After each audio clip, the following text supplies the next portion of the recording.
Donc la partie du chapitre sur laquelle je vais me focaliser, ce sont les versets 24 à 31.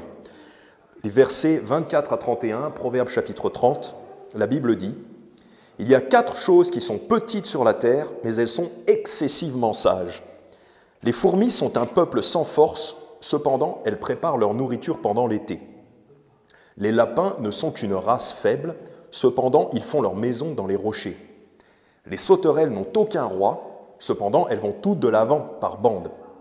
L'araignée s'agrippe avec ses mains et se tient dans les palais des rois. Il y en a 3 qui ont une belle démarche. Oui, 4 ont une belle allure en marchant. Un lion qui est le plus fort parmi les bêtes et ne se détourne point devant qui que ce soit.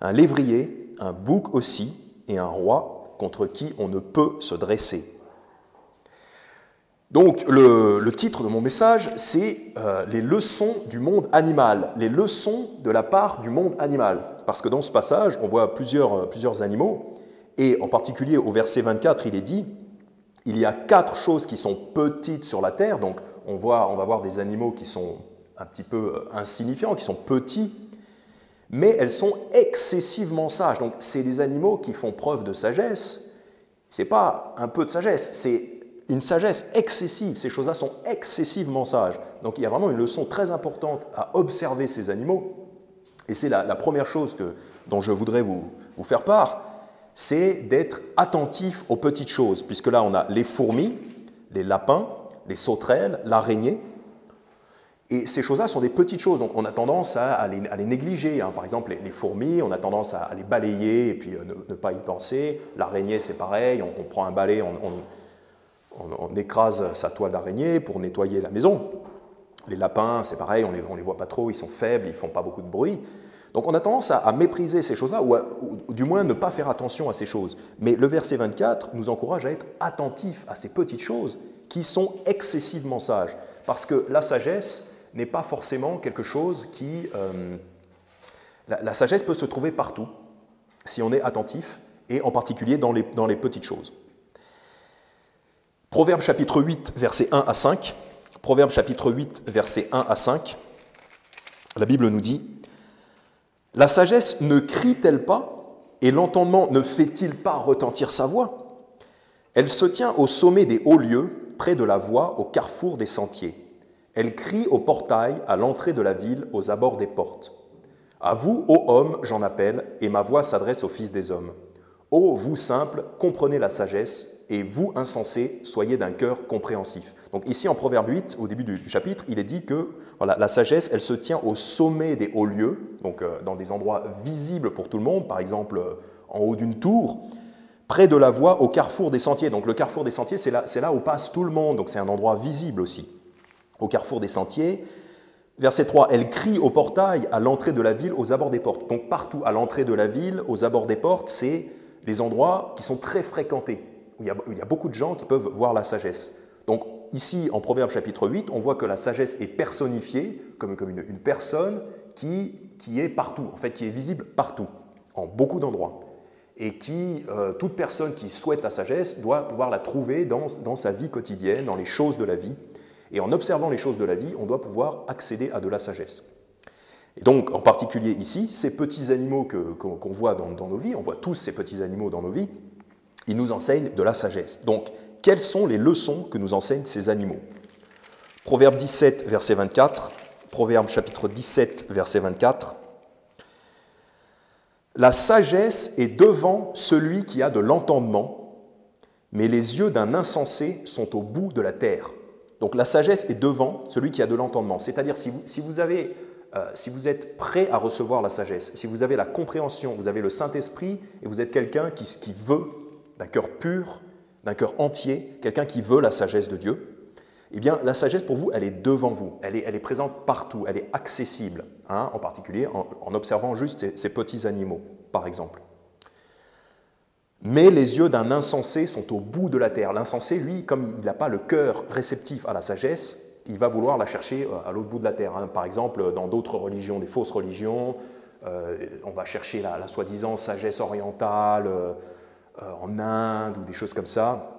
Voilà, ça c'est l'insensé, ses yeux sont au bout de la terre. Il regarde très loin parce qu'ils pensent que la sagesse est très loin, alors que la sagesse, elle est tout près. La sagesse, elle est dans la petite araignée qui est dans le coin de la pièce. La sagesse, elle est dans la petite fourmi qui se promène dans votre cuisine.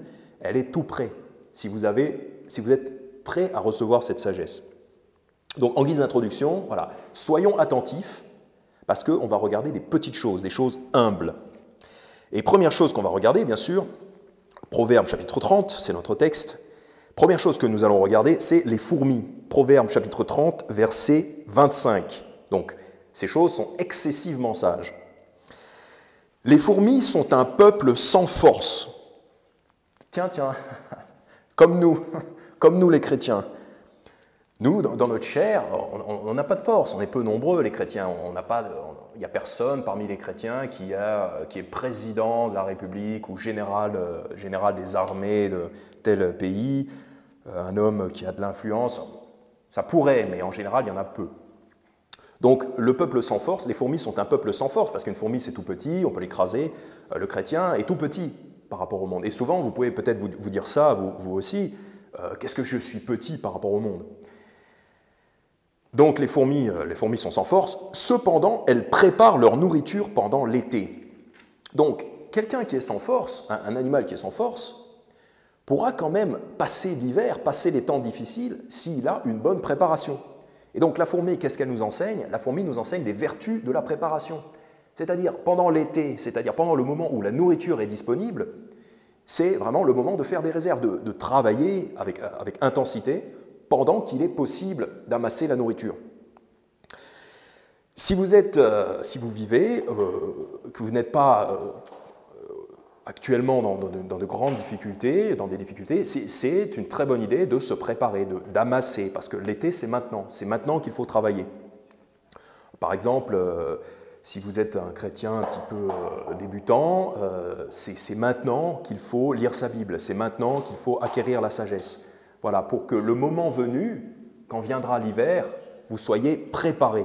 Ce n'est pas quand vous êtes devant une décision difficile, par exemple, si vous avez une décision difficile à prendre dans votre vie, par exemple, est-ce que je dois changer de travail ou est-ce que je dois déménager, comment traiter avec des gens pénibles, ou qui est-ce que je dois épouser, par exemple. Si vous avez une décision difficile à prendre, il vaut mieux avoir préparé sa sagesse et sa compréhension avant, pendant que c'était possible, pendant l'été, en quelque sorte. Pareil, c'est pas quand vous êtes en difficulté financière, c'est trop tard pour économiser un petit peu d'argent. Voilà, si vous avez une dépense inattendue, eh bien c'est trop tard pour économiser. Il faut économiser, par exemple, avant. Et ce n'est pas mauvais d'économiser, de mettre de côté un petit peu d'argent au cas où il y a un problème, vous auriez une difficulté financière, eh bien ces choses-là se préparent à l'avance pendant l'été. C'est-à-dire pendant qu'il est possible de faire des préparations, pendant que la nourriture est disponible. Proverbe chapitre 10, verset 5. Proverbe chapitre 10, verset 5. Celui qui amasse en été est un fils sage. Donc comme la fourmi, celui qui amasse en été est un fils sage. Mais celui qui dort pendant la moisson est un fils qui cause la honte. Alors je ne sais pas si vous savez, mais globalement les agriculteurs, ils ont une période très active dans l'année, c'est la moisson du blé, c'est la moisson. Parce que les céréales sont mûres, elles sont sèches au mois de juillet-août, et il faut les ramasser rapidement. Parce que s'il y a un orage sur les céréales, s'il y a une pluie sur les céréales, ça peut les faire pourrir et ça peut gâcher toute la récolte. Donc, au mois de juillet-août, les agriculteurs, ils travaillent beaucoup. C'est connu, les agriculteurs font de grosses journées en cette période pour pouvoir engranger toute la moisson. Et donc, c'est vraiment le moment de travailler. Et pour nous, cette moisson, c'est maintenant, c'est dans nos vies. Parce qu'après, une fois qu'on sera au paradis, la moisson, ce sera terminé, parce que le Seigneur Jésus nous dit dans la parabole du bon grain et de l'ivraie, la moisson, c'est la fin du monde. Donc, c'est-à-dire, après le retour de Jésus, c'est trop tard pour travailler, c'est trop tard pour faire de l'évangélisation, parce que ça revient à ça. Donc, celui qui amasse en été est un fils sage. Donc, si vous faites de l'évangélisation maintenant, en été, c'est-à-dire pendant la moisson, la moisson c'est maintenant, vous êtes sage. Mais celui qui dort pendant la moisson, donc si vous êtes un chrétien qui est inactif, qui ne fait pas d'évangélisation pendant la moisson, est un fils qui cause la honte. Vous êtes la honte du Seigneur Jésus. Pourquoi? Parce que le Seigneur Jésus nous dit « Celui qui n'est pas avec moi est contre moi, et celui qui n'assemble pas avec moi disperse. » Donc un chrétien qui ne fait pas activement de l'évangélisation, voilà, ce n'est pas forcément avec ce groupe-là, mais d'une façon ou d'une autre, tout chrétien doit faire activement de l'évangélisation. Sinon, c'est comme si vous dormiez pendant la moisson, vous laissez tout le bon grain se perdre. Et vous êtes un fils qui cause la honte. Et vous serez déçus au retour du Seigneur Jésus parce que vous n'aurez rien fait. Voilà, c'est vraiment ça la première application. Les vertus de la fourmi, donc les vertus de la fourmi, la vertu première de la fourmi, c'est la préparation, c'est qu'elle travaille au moment où c'est possible, parce qu'après c'est trop tard. Après la moisson, c'est trop tard pour travailler. On se repose typiquement, après la moisson, c'est le paradis, on se repose, c'est le repos. Proverbe chapitre 6, qu'est-ce que nous apprend encore la fourmi? Proverbe chapitre 6, verset 6, « Va vers la fourmi », donc encore une fois, regarde un peu ce que fait la fourmi, « Va vers la fourmi, toi le fainéant, considère ses voies et sois sage. » Donc observe la fourmi, réfléchis et prends exemple sur la fourmi. Qu'est-ce qu'elle fait? Verset 7, « Qui, n'ayant ni guide, ni surveillant ou conducteur, pourvoit à son aliment en été et amasse sa nourriture durant la moisson. » Donc le feignant qui fait rien, qui aime bien dormir, ça c'est un péché. La paresse c'est un péché, surtout quand on connaît notre rôle très important en Jésus. Eh bien, regardez un peu ce que fait la fourmi. Elle n'a pas de guide ni de surveillant. Si vous observez une fourmilière, il n'y a pas une fourmi derrière chaque fourmi pour lui dire « Vas-y, active-toi, dépêche-toi, c'est l'été ». Non, la fourmi, elle a son programme génétique, elle s'active, elle travaille toute seule. Elle n'a pas besoin d'une motivation, elle n'a pas besoin d'un coup de fouet pour se mettre au travail. Eh bien, vous-même, c'est pareil. Quand vous voulez grandir en Christ, commencez à avoir cette attitude de vous motiver vous-même, comme la fourmi. La fourmi n'a pas de surveillant, il n'y a pas quelqu'un toujours derrière elle pour la pousser. Comme ça peut être le cas des enfants. Un enfant, peut-être qu'on va le pousser pour qu'il fasse son travail scolaire, pour être plus intelligent. Un enfant, peut-être qu'il faut l'obliger à faire des corvées à la maison, comme ranger sa chambre ou faire le ménage, faire la vaisselle. Un enfant, il faut l'obliger. Il faut l'obliger à travailler peut-être. Mais un adulte, quand on est un peu plus mature, il faut tous chercher cette maturité, chacun d'entre nous, on doit chercher cette maturité, il faut se motiver nous-mêmes, il faut pas qu'il y ait quelqu'un derrière nous, parce qu'évidemment Dieu nous voit, le Seigneur nous voit, mais il n'est pas... On ne ressent pas nécessairement sa présence par-dessus notre épaule. Pourtant, il est là. Mais il faut qu'on ait cette attitude, comme la fourmi, d'être motivé nous-mêmes et qu'on fasse les choses de bon cœur, avec cette motivation intérieure, qu'on ait compris notre intérêt, parce qu'on a intérêt à travailler dans nos vies quotidiennes, dans la maison, au travail, et en particulier pour Christ, pour l'Église, pour l'évangélisation. On a intérêt à travailler. Eh bien, il faut avoir intégré ça et pouvoir travailler activement, avec motivation, sans avoir besoin d'un conducteur derrière qui vous force. Si vous êtes forcé, si vous avez quelqu'un qui vous tient la main pour venir à l'église, qui vous force, qui vous menace presque pour évangéliser, pour lire votre Bible, pour prier, c'est un problème. C'est un problème. Il faut prendre exemple sur la fourmi. Et au verset 8, Proverbe 6, verset 8, « Pourvoit à son aliment en été et amasse sa nourriture durant la moisson », c'est ce qu'on a déjà vu, c'est pendant qu'il est temps de travailler, parce qu'après c'est trop tard.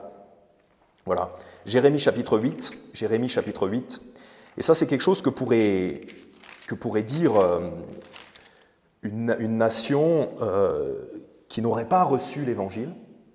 Parce que dans le contexte de Jérémie chapitre 8, c'est un peuple c'est le peuple de Dieu, les Israélites, qui ont été grandement châtiés par Dieu.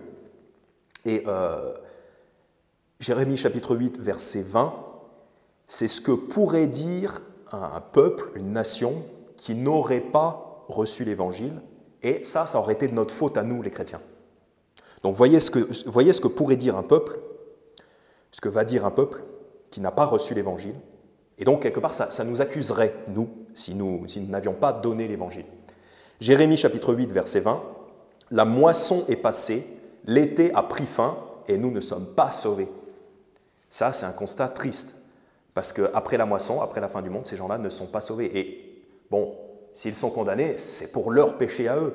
Mais leur sang est sur nous si nous n'avons pas prêché l'Évangile. Donc pendant que c'est le temps d'amasser, de faire la moisson, soyons comme la fourmi et soyons motivés pour travailler en nous-mêmes. Voilà. Pas par la menace, mais de bon cœur. Donc c'est la chose que nous enseigne la fourmi. Revenez, s'il vous plaît, dans Proverbe chapitre 30. Revenez dans Proverbe chapitre 30, la fourmi, donc un peuple sans force, comme nous, parce qu'on ne travaille pas avec notre propre force, mais on est prévoyant, on se prépare à l'avance. Si vous voulez faire des choses qui ont de la valeur, il faut se préparer pendant des années.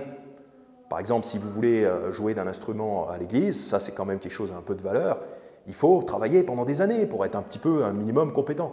Si vous voulez prêcher, c'est pareil, il faut lire sa Bible pendant des années avant d'être quand même un minimum compétent.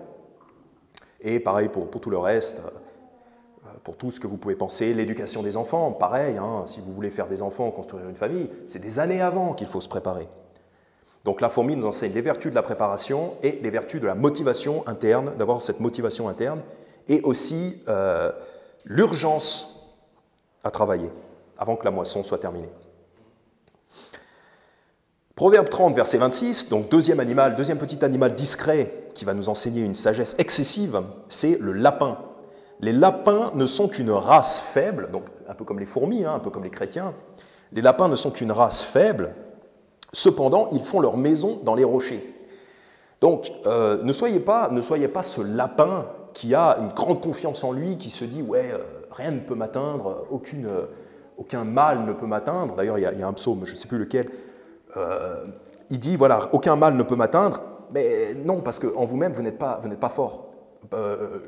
Peut-être Job aurait pu penser ça, je ne pense pas que Job pensait ça, mais on voit dans le livre de Job qu'il était protégé par Dieu, il y avait comme une haie de protection autour de Job, mais malgré cette haie de protection, quand Dieu a retiré la protection, eh bien Job a subi un revers terrible. Eh bien voilà, ne soyons pas un lapin qui a trop confiance en lui et qui se croit fort alors qu'il est faible. Et le lapin, lui, la sagesse excessive qu'il a, c'est qu'il a compris qu'il est faible. Donc, il a un rocher, et les lapins sont comme ça, ils ont des terriers dans les rochers, il a un rocher dans lequel il va se réfugier dès qu'il voit un danger. Si vous rencontrez des lapins dehors, dès que vous les voyez, ils font comme ça vibre, avec leurs pattes arrière, ils vont rapidement cavaler vers leur petit terrier, leur rocher, parce qu'ils savent que le rocher leur assure une protection parfaite. Donc le lapin qui a trop confiance, qui croit qu'il est capable de battre le rapace, par exemple, va se faire bouffer, parce qu'en vérité, le lapin est faible. Ben, sa sagesse, c'est de reconnaître sa faiblesse. Et nous, pareil, il faut qu'on ait cette sagesse de reconnaître notre propre faiblesse et de courir à Dieu, psaume chapitre 28, courir à Dieu au moindre signe de danger. Voilà, c'est ça la leçon que nous enseigne le lapin. Courez à Dieu, courez vers votre rocher. C'est basique, mais il faut se le rappeler, ça. Parce que si rien de mal ne nous arrive, on peut avoir une confiance excessive. Psaume 28, versets 1 et 2. Psaume de David. « Je crie à toi, Éternel, mon rocher, ne sois pas sourd à ma voix, de peur que si tu gardes le silence, je ne devienne semblable à ceux qui descendent dans la fosse. Exauce la voix de mes supplications quand je crie à toi, quand j'élève mes mains vers ton sanctuaire. » Donc, il y a beaucoup de psaumes, notamment, qui nous parlent de ce concept-là, que le Seigneur est notre rocher. C'est que dès qu'on a un problème, on va en premier lieu directement vers le Seigneur. On ne se croit pas fort en nous-mêmes, mais comme le lapin, on va rapidement sous le rocher pour se protéger.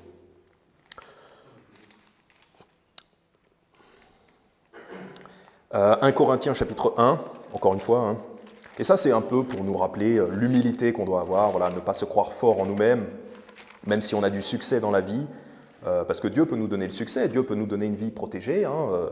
C'est mon cas, par exemple, actuellement j'ai une vie plutôt protégée, tout va bien. Et attention de ne pas se croire fort en soi-même, parce que la calamité peut venir rapidement, si on n'est pas prudent et si on a un excès de confiance en soi. Je précise qu'il n'y a pas d'excès de confiance en Dieu, parce que la confiance en Dieu, elle peut être totale et entière à 100%. Là où il peut y avoir un excès de confiance, c'est si on a confiance en ses propres forces. Lui, le lapin, il n'a pas du tout confiance en ses propres forces. Dès qu'il voit le moindre danger, il cavale sous le rocher. 1 Corinthiens chapitre 1, versets 26 à 31. « Car, frères, vous voyez votre vocation, combien il n'y a pas beaucoup de sages selon la chair, ni beaucoup de puissants, ni beaucoup de nobles qui sont appelés. Mais Dieu a choisi les choses folles du monde pour confondre les sages, et Dieu a choisi les choses faibles du monde pour confondre les fortes.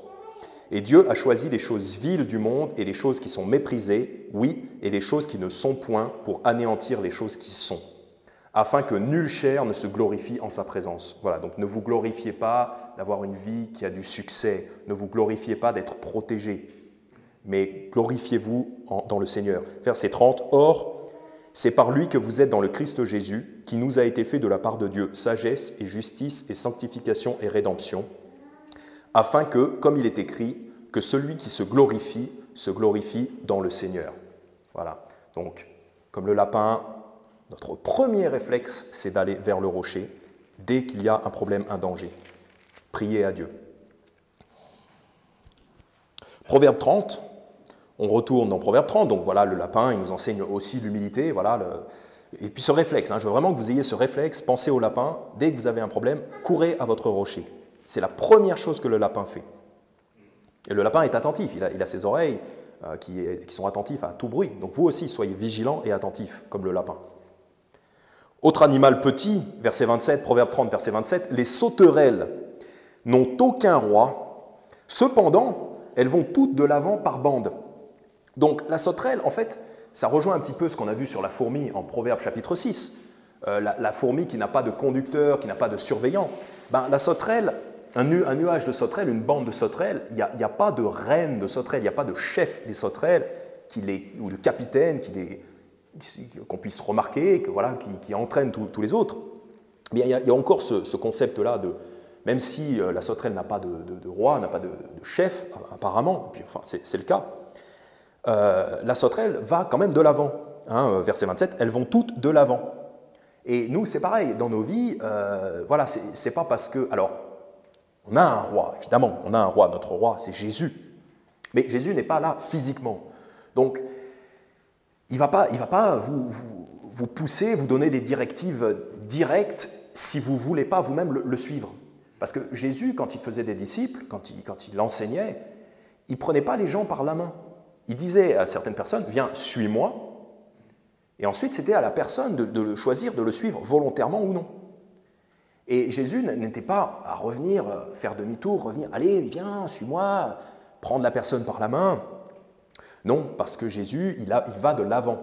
Et nous, c'est pareil. Alors, nous, on a un roi. C'est pour ça que la sauterelle, elle n'a pas de roi, mais nous, on a un roi. Mais le roi n'est pas là. Le roi attend de nous que nous avancions, que nous allions de l'avant, donc c'est-à-dire de faire avancer l'Évangile, de combattre pour la foi de l'Évangile, de répandre l'Évangile dans la population. Notre roi Jésus attend que l'on fasse cela, même s'il n'est pas là. La Bible dit en 1 Thessaloniciens chapitre 1, 1 Thessaloniciens chapitre 1, verset 10, « Et pour attendre du ciel son Fils, qu'il a ressuscité des morts, Jésus, qui nous a délivrés de la colère à venir. » Donc, nous attendons Jésus. Mais ça ne veut pas dire qu'on attend sans rien faire. 1 Thessaloniciens chapitre 1, verset 8, non, juste avant, « Car non seulement la parole du Seigneur a retenti de chez vous dans la Macédoine et dans l'Achaïe, mais la foi que vous avez en Dieu s'est répandue en tout lieu, de sorte que nous n'avons pas besoin d'en rien dire. » Donc, Paul félicite les Thessaloniciens en leur disant, voilà, votre foi, elle est connue partout. Autrement dit, vous avez fait beaucoup d'évangélisation. De sorte que nous n'avons pas besoin d'en rien dire. Donc, on n'a pas besoin de vous réprimander pour ça, puisque vous avez bien travaillé. A contrario, si votre foi n'était pas répandue en tout lieu, si les gens n'étaient même pas informés, c'est qui ces chrétiens? Si les gens ne sont pas informés de l'Évangile, il y a matière à réprimande pour une Église. Une Église est réprimandable si l'Évangile, si la foi en l'Évangile n'est pas répandue en tout lieu, donc dans toute la région, aussi loin que possible. C'est réprimandable pour une Église. Mais ce n'était pas le cas pour les Thessaloniciens. Et aux Thessaloniciens, voilà, il dit, pour attendre du ciel Jésus, donc on attend Jésus, mais ça ne veut pas dire qu'on attend sans rien faire. Voilà. Il n'est pas là présentement, mais on l'attend en travaillant, en étant actif. Matthieu 23, versets 5 à 12.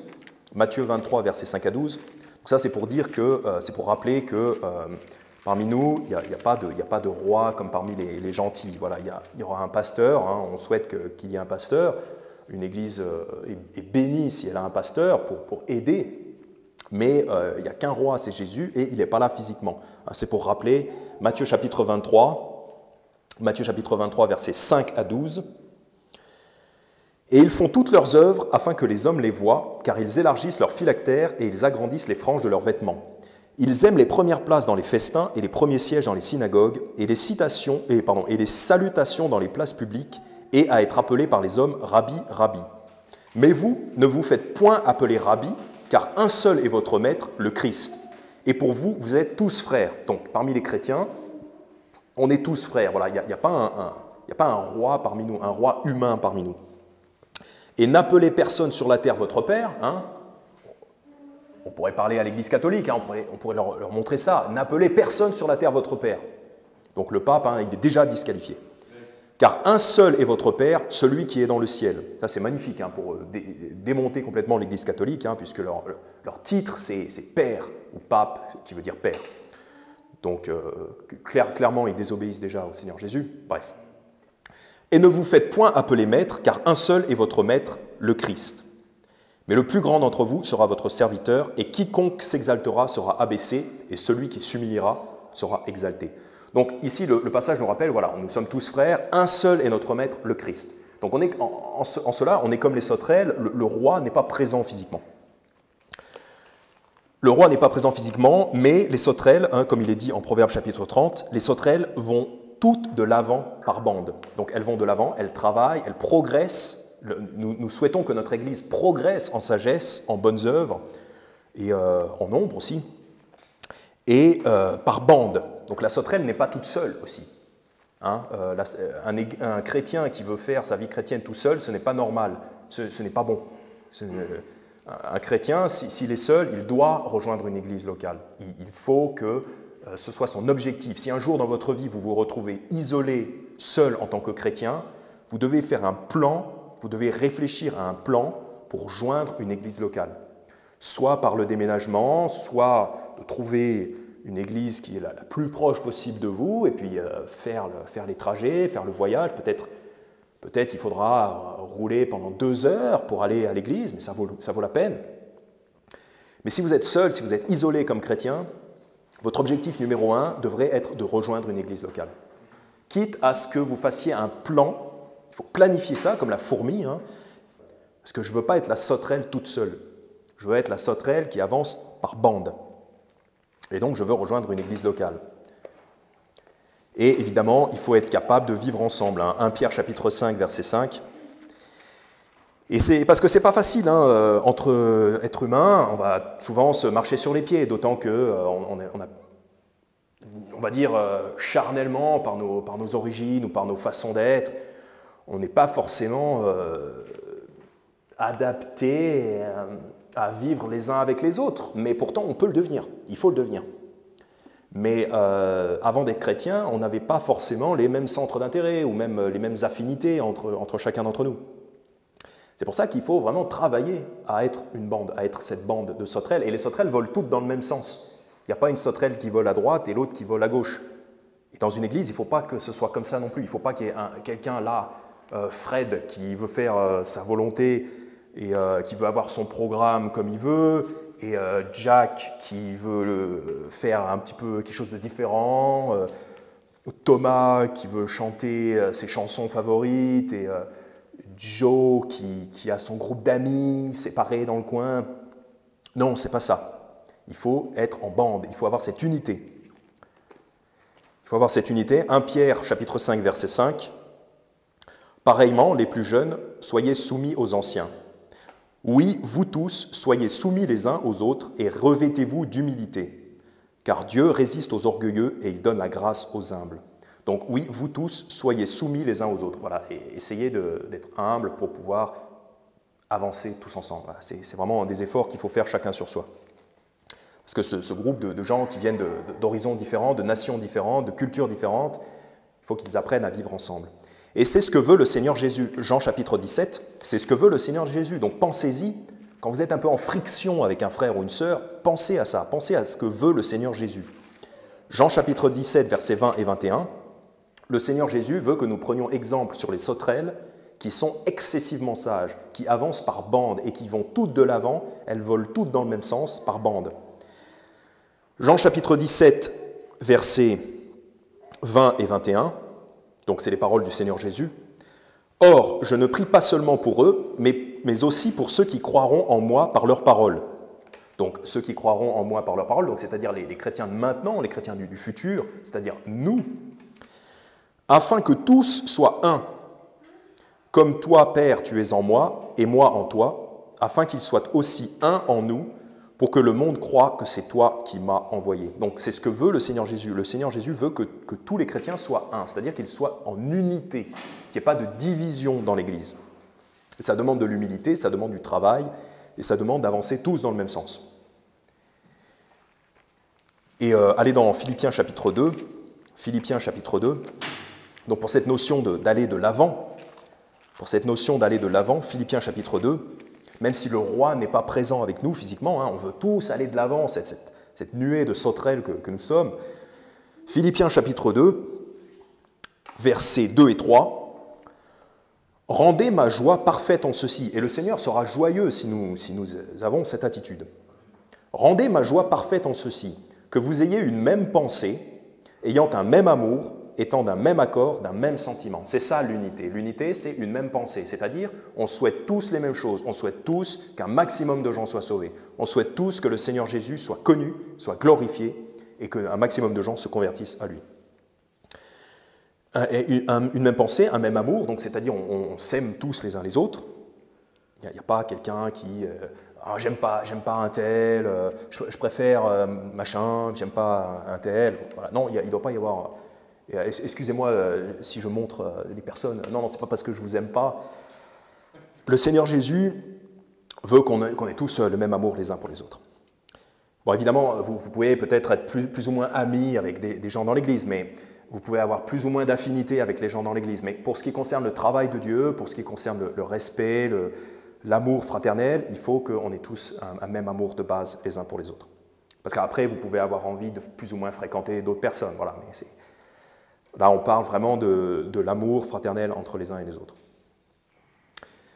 Étant d'un même accord, donc d'un même accord, c'est-à-dire, par exemple, si le leadership du groupe décide de faire quelque chose, tout le monde doit être d'accord. Il ne doit pas y avoir quelqu'un qui dit « non, moi je préférerais faire ça ».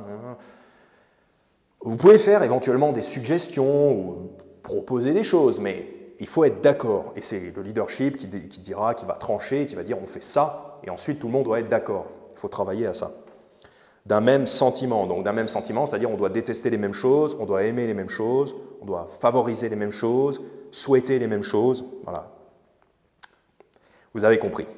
Philippiens 1, 27, donc juste un peu avant. « Conduisez-vous seulement d'une manière digne de l'évangile de Christ, afin que, soit que je vienne vous voir ou que je sois absent, donc les sauterelles n'ont pas de roi, le roi est absent, j'entends dire de vous que vous persistez dans un même esprit à combattre ensemble avec une même âme pour la foi de l'Évangile. » Donc il faut que le Seigneur entende ça de nous, que le Seigneur nous voie, qu'on persiste en unité à faire avancer l'Évangile, faire un maximum de publicité pour l'Évangile de Christ. Donc on ne fait pas notre programme en solo, voilà, le chrétien seul, il finira par tomber. Il ne va pas travailler, il sera inefficace, il ne va pas servir le Seigneur et il finira par tomber. Après, si maintenant vous êtes seul, si jamais quelqu'un m'écoute et qu'il est seul, il n'a pas d'église, ce n'est pas pour vous décourager de travailler, d'évangéliser. Faites ce que vous pouvez si vous êtes seul. Mais il faut être réaliste, la plupart des gens ne pourront pas servir Christ seuls. Et de toute façon, le Seigneur vous commande d'être en église. Le Seigneur veut que vous soyez en église. Autant qu'il est possible de le faire, priez pour ça, faites un plan, comme j'ai dit. Ce n'est pas non plus pour décourager. Si quelqu'un est seul, il peut toujours évangéliser, parler de Jésus à un maximum de gens que possible. Prier et lire sa Bible. Ce n'est pas pour décourager quelqu'un qui est seul, mais si on est réaliste, on sait bien que quand on est seul, on perd courage, on ne travaille pas pour Dieu. Et Dieu veut que nous travaillions ensemble. Proverbe 30, autre petit animal faible qui est un exemple pour nous. Autre petit animal faible qui est un exemple, c'est l'araignée. Proverbe chapitre 30, verset 28. L'araignée s'agrippe avec ses mains et se tient dans les palais des rois. Donc l'araignée, c'est un petit animal qui, généralement, qu'on n'aime pas trop voir, mais qui est plutôt discret. Donc en fait, peut-être qu'il y en a dans votre maison, que si vous voyez l'araignée, vous allez balayer sa toile pour vous en débarrasser. Donc globalement, on n'aime pas trop voir les araignées, mais elles sont tellement discrètes que bien souvent, on peut les tolérer. Et la sagesse qu'on peut apprendre de l'araignée, c'est cette discrétion, puisqu'il est dit ici, l'araignée s'agrippe avec ses mains. Et qu'est-ce que ça représente, les mains? Les mains, ça représente le travail. Et nous, par notre travail, par un travail discret, mais excellent, hein, nous pouvons nous tenir dans les palais des rois. Donc, soyons comme l'araignée. L'araignée ne fait pas sa toile en plein milieu du chemin. Enfin, si, des fois elles le font. Si vous vous promenez, vous faites de la randonnée, sur certains chemins, il y a une toile d'araignée en plein milieu. Ça arrive. Et qu'est-ce qu'on fait dans ces cas-là? On brise la toile pour pouvoir passer. Bon, ça, c'est une araignée qui n'a pas fait preuve de sagesse. L'araignée qui est la plus sage, ou alors elle était orgueilleuse, elle pensait qu'elle allait arrêter l'être humain avec sa toile, mais ça n'arrive pas. L'araignée sage fait sa toile dans le coin de la pièce. Comme ça, elle ne se fait pas trop remarquer, voilà, elle est discrète et elle agace pas tout le monde en étant en plein milieu. Ou alors, si vous passez dans des passages où il y a des toiles d'araignée, vous en prenez plein les cheveux, c'est agaçant. Et du coup, vous avez envie d'exterminer l'araignée. Un homme sage, il prend exemple, voilà, il ne se met pas en plein milieu du passage des gens, il se met pas dans... Déjà, il ne se mêle pas des affaires des autres, hein, on ne va pas se mêler de ce qui ne nous regarde pas. Il faut vraiment qu'on soit dans le coin, hein, pour ne pas susciter le balai. Hein. C'est comme de dire...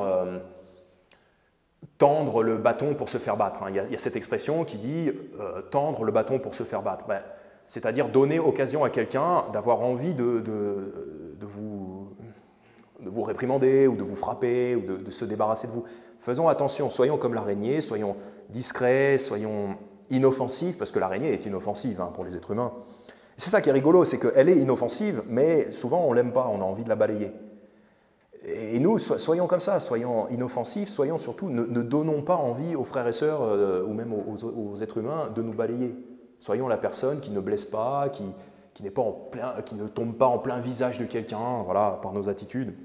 Attention à nos paroles, voilà, attention à nos agissements, ne pas voler dans le visage de quelqu'un comme une toile d'araignée qui se prend dans vos cheveux. Proverbe chapitre 22, verset 29. Proverbe chapitre 22, verset 29 nous dit « Vois-tu un homme diligent dans son ouvrage? Il se tiendra devant des rois, il ne se tiendra pas devant des hommes méprisables. » Donc les hommes méprisables dont il est question ici, c'est peut-être, on va dire, les hommes du commun, des hommes ordinaires, on va dire. Un homme diligent dans son ouvrage, c'est-à-dire un homme qui cherche l'excellence, ou une femme, hein, un être humain, un homme qui cherche l'excellence dans son travail, il va progresser. Et globalement, il aura, pour ce qui concerne le travail, le job, gagner sa vie, il aura des clients plus riches. Hein, typiquement, il aura des clients de plus haut statut. Donc si vous êtes un bon travailleur, si vous êtes un travailleur diligent, appliqué, excellent, vous allez dans les palais des rois. Hein, typiquement, par exemple, un artisan peintre, voilà, par exemple, qui est très doué dans son artisanat, il va pouvoir avoir des clients plus riches et donc prospérer dans son métier. Donc comme l'araignée, hein, il va se tenir avec ses mains dans les palais des rois parce qu'il a cette excellence discrète. Soyez humble, soyez discret, mais excellent, comme l'araignée.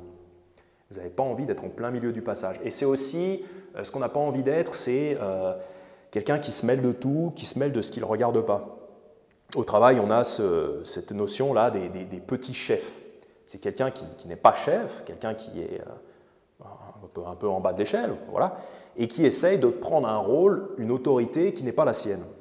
Eh bien, ne soyons pas comme ça. Ça, c'est l'équivalent d'une araignée qui se met en plein milieu, c'est-à-dire quelqu'un qui va constamment venir devant le superviseur et lui dire « on devrait faire comme ça, je te propose de faire comme ça ». Et ça agace. Ça agace le superviseur parce que lui, il a déjà réfléchi au programme, il a déjà pris ses décisions.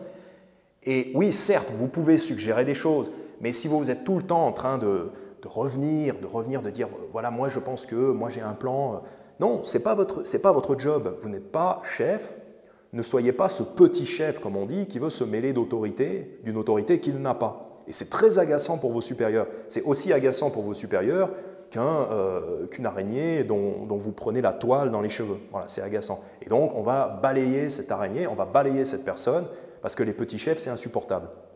Voilà, donc sachez tenir votre rang. L'araignée est discrète, elle reste à sa place. Voilà, l'araignée reste à sa place, dans le coin de la pièce. Ça demande aussi de l'humilité. Parce que dans les palais des rois, on n'a pas forcément envie d'araignée. Donc si l'araignée, elle veut rester là, il faut qu'elle soit discrète. Voilà. Et ensuite, donc deuxième partie du message, on va aller quand même assez rapidement là-dessus, c'est des animaux maintenant qui ne sont pas humbles, au contraire, qui sont plutôt désirables. Parce que là, on a vu tous les animaux humbles qui sont excessivement sages. Maintenant, on va voir quelque chose d'un petit peu différent pour finir, en deuxième partie. C'est, versets 29 à 31, c'est des animaux qui sont un peu plus grandioses, un peu plus beaux à voir, un peu plus désirables. Et ils ont aussi des leçons à nous enseigner. Proverbe 30, verset 29, « Il y en a 3 qui ont une belle démarche. Oui, 4 ont une belle allure en marchant. » Donc, ce n'est plus les petites choses. Là. Maintenant, c'est des choses qui sont belles et une belle allure. Voilà. Un lion qui est le plus fort parmi les bêtes et ne se détourne point devant qui que ce soit. Un lévrier, un bouc aussi, et un roi contre qui on ne peut se dresser. Donc, qu'est-ce qu'on peut apprendre de ces animaux? En particulier, donc, le lion qui est le plus fort parmi les bêtes et qui ne se détourne point devant qui que ce soit. Qu'est-ce qui est assimilé à un lion dans la Bible?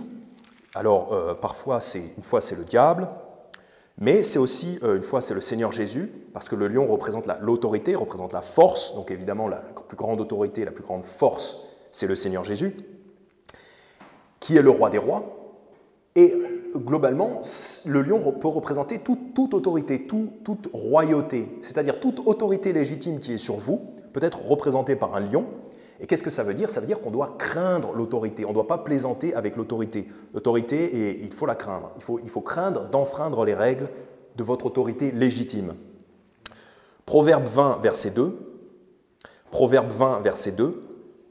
« La crainte d'un roi est comme le rugissement d'un lion. Celui qui le provoque à la colère pêche contre sa propre âme. » Donc le rugissement d'un lion, quand vous entendez le rugissement d'un lion, vous courez vous cacher, vous faites comme le lapin. Et le roi, c'est pareil, il faut craindre le roi, donc, ou alors toute autorité légitime que vous avez dans vos vies. Hein. Pour un travailleur, c'est son patron, pour une épouse, c'est son mari, pour un enfant, c'est son père et aussi sa mère, et en particulier, c'est le Seigneur Jésus.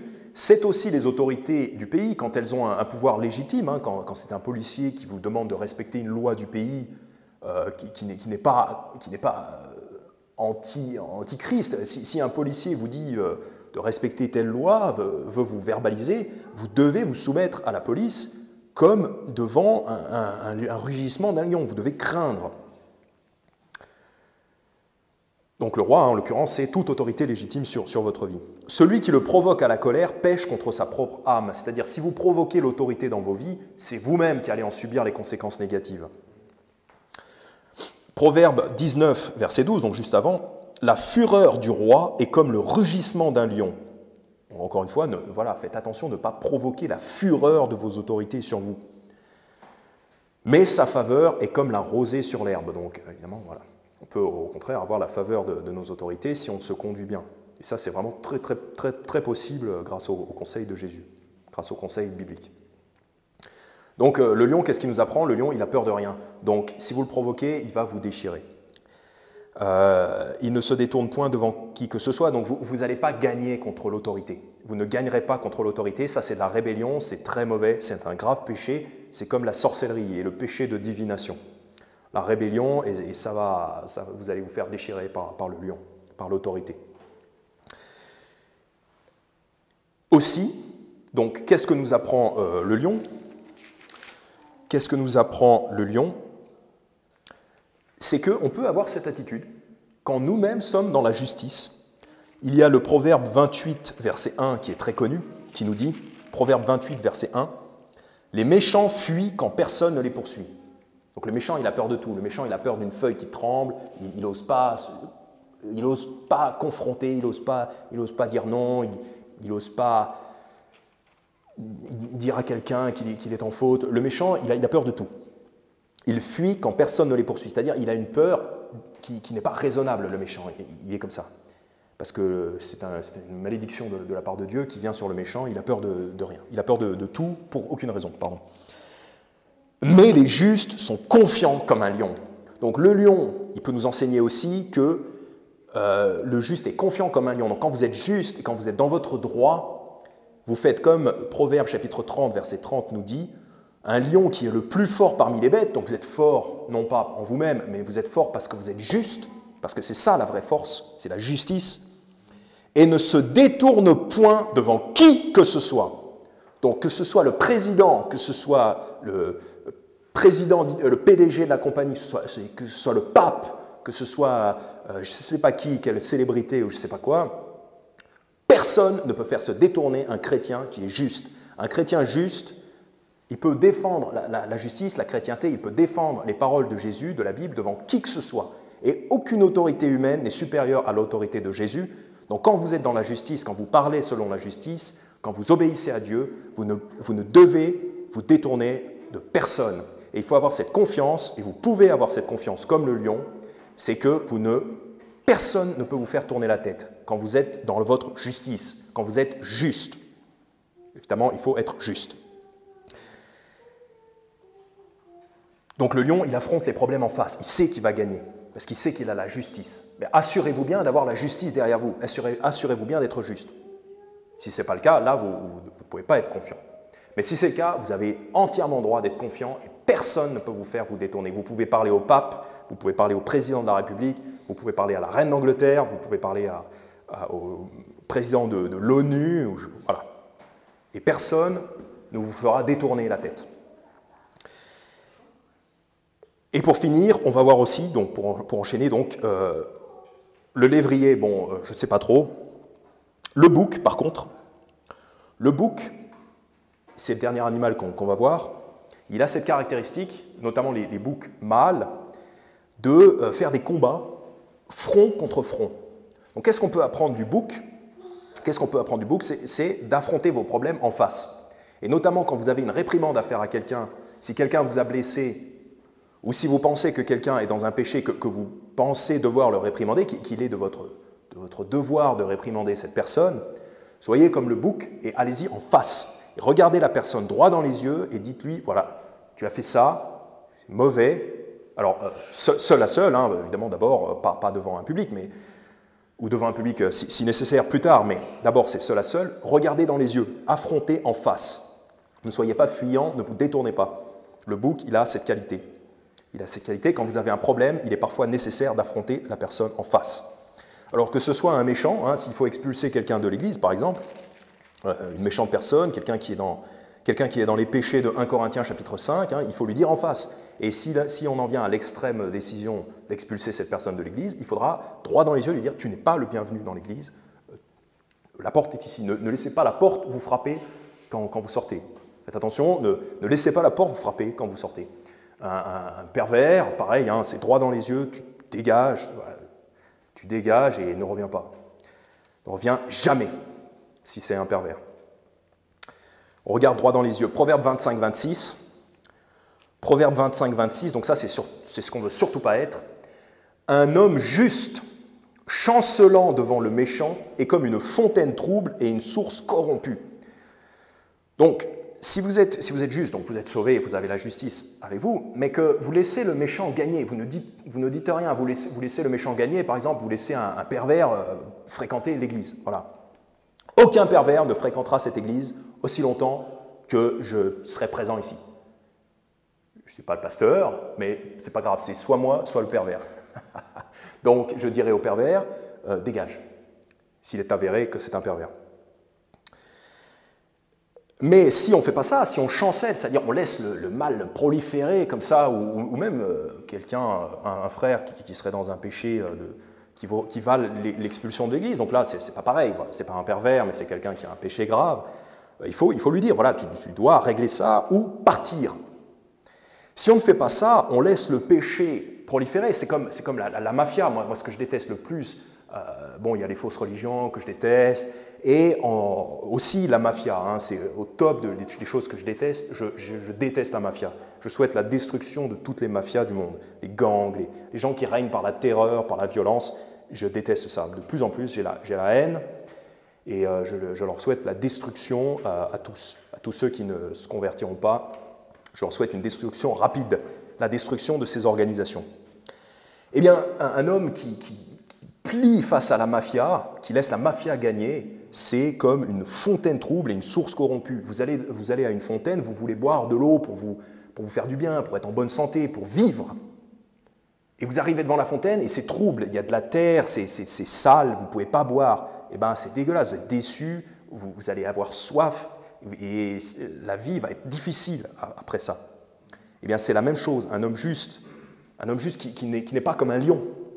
C'est un devoir pour les hommes, et en particulier, on s'adresse en particulier aux hommes ici, peut-être un peu moins aux femmes, c'est plus aux hommes d'être comme ça. Un homme juste qui n'est pas comme le lion, c'est mauvais, c'est un péché, c'est de l'efféminité, c'est le fait d'être efféminé. Un homme chrétien qui n'est pas comme le bouc, qui n'affronte pas en face les problèmes qui doivent être affrontés en face, c'est un péché, c'est un manquement, c'est une fontaine trouble. Voilà. Donc le lion, le bouc, hein, ils nous apprennent à affronter les problèmes en face. Galates chapitre 2, on a un exemple de ça, un problème qui a été affronté en face. Un homme a péché, l'apôtre Pierre, en l'occurrence, il a péché. Il fait preuve en quelque sorte de racisme, on pourrait dire, envers les gentils. Il a considéré les non-juifs comme des gens inférieurs. Donc Galates chapitre 2, verset 11, c'est l'apôtre Paul qui parle et qui dit « Mais quand Pierre vint à Antioche, je lui résistais en face. » Donc là, on est dans le cas du bouc. Donc Paul s'est comporté comme un bouc, il a résisté en face en regardant dans les yeux Pierre. Je lui résistais en face parce qu'il méritait d'être blâmé. Évidemment, ce n'est pas pour rien, je ne vais pas chercher la confrontation comme ça par plaisir. Non, Pierre méritait d'être blâmé à ce moment-là. Car avant que quelques personnes fussent venues de la part de Jacques, il mangeait avec les gentils, mais dès qu'elles furent arrivées, il s'en retira et s'en sépara, craignant ceux de la circoncision. Donc bon, il était à blâmer pour ça, voilà. On ne va pas rentrer dans le détail. Mais le point, c'est que Paul avait une bonne raison de résister à Pierre en face, de lui dire sa faute en face, parce qu'il méritait d'être blâmé. Donc, si quelqu'un mérite d'être blâmé, allez et dites-lui en face. A contrario, et là, c'est là qu'il faut faire attention à ne pas déraper, parce qu'on peut être tenté d'être comme le bouc et d'être un peu trop fier. Parce que justement, donc c'est là qu'on va dire, attention, faites attention, ces animaux-là, le bouc, le lion, le lévrier, le roi, c'est des animaux impressionnants, qui sont beaux, auxquels on a envie de ressembler. Mais attention, pas à n'importe quel prix. Ne soyez pas le bouc qui est incapable de se soumettre, qui est incapable d'admettre ses torts. Parce qu'il y a le bouc qui vient réprimander en regardant droit dans les yeux, ça c'est une chose, c'est un bon exemple pour nous. Mais en face, il y a aussi le bouc qui mérite d'être réprimandé. Et dans les combats d'animaux, si vous avez un combat de bouc, c'est tête contre tête, corne contre corne, la tête se heurte comme ça, il y en a un qui va se soumettre. Donc dans le monde animal, globalement c'est le moins fort, et dans le monde des chrétiens, il y en a un qui devra se soumettre en cas de confrontation. Donc, et ce n'est pas le moins fort, parce que là on ne veut pas jouer à ça, on ne veut pas jouer à des petits jeux de regard comme ça, c'est moi le plus fort et tout, non. Nous, dans notre cas, celui qui se soumet, c'est celui qui a tort. Donc il faut aussi être capable de reconnaître ses torts et de se soumettre. Donc on a pris en exemple le bouc pour venir regarder quelqu'un en face et le réprimander en face, mais attention, ne soyez pas tentés d'être toujours dominant. Parce que dominer, c'est bien quand vous avez raison de dominer. Mais il y a des moments où il faut accepter la soumission. Donc si on vous fait une réprimande, réfléchissez. Si on vous fait une réprimande, réfléchissez. Est-ce que je le mérite? Et si vous le méritez, soumettez-vous. Et c'est bon d'adopter les signes du langage corporel de la soumission. Normalement, c'est des choses qu'on fait inconsciemment, mais c'est bien de savoir ce que c'est, d'avoir conscience de ce que c'est. Donc si j'ai tort, je vais baisser les yeux, je vais tourner la tête, je vais dire « Ok ». Par exemple, je vais faire comme ça, je vais dire « Ok, tu as raison ». Je vais baisser les épaules, ou je vais me rentrer un peu. Les gestes corporels de la soumission que le bouc va faire, le bouc qui a perdu, qui est dominé, va faire ces gestes-là. Eh bien nous, quand nous sommes réprimandés pour une bonne raison, soumettons-nous. Il faut savoir aussi se soumettre. Évidemment, ça demande de l'humilité, mais il ne faut pas chercher toujours à être le mal dominant. Ça, c'est absurde. C'est absurde. Proverbe 17, verset 19. Proverbe 17, verset 19.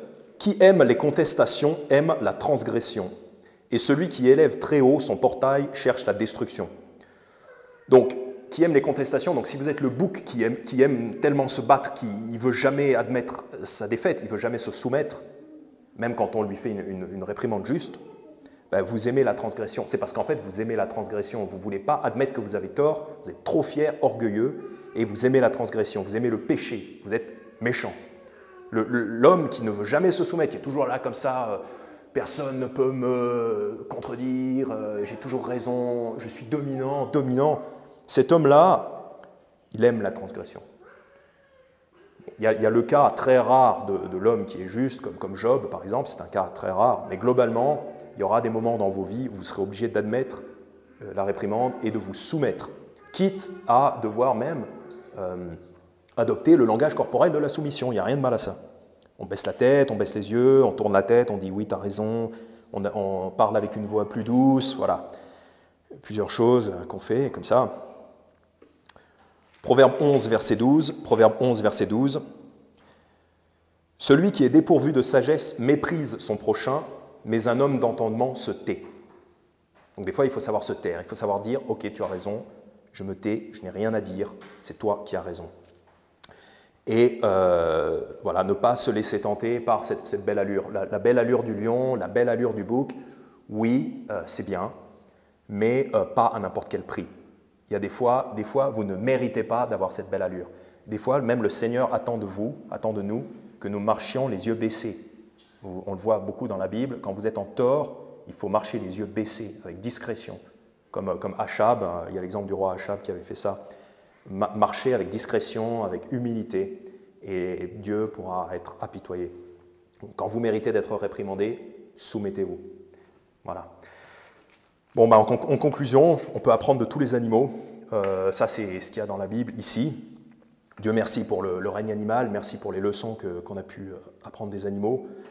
Apprenons des animaux les plus humbles, les plus discrets, parce que globalement, il faut qu'on soit humble et discret. Et apprenons aussi des animaux puissants, comme le bouc et le lion, mais soyons prudents de ne pas être orgueilleux comme le lion pourrait l'être ou le bouc pourrait l'être. Voilà, on n'est pas des animaux, hein.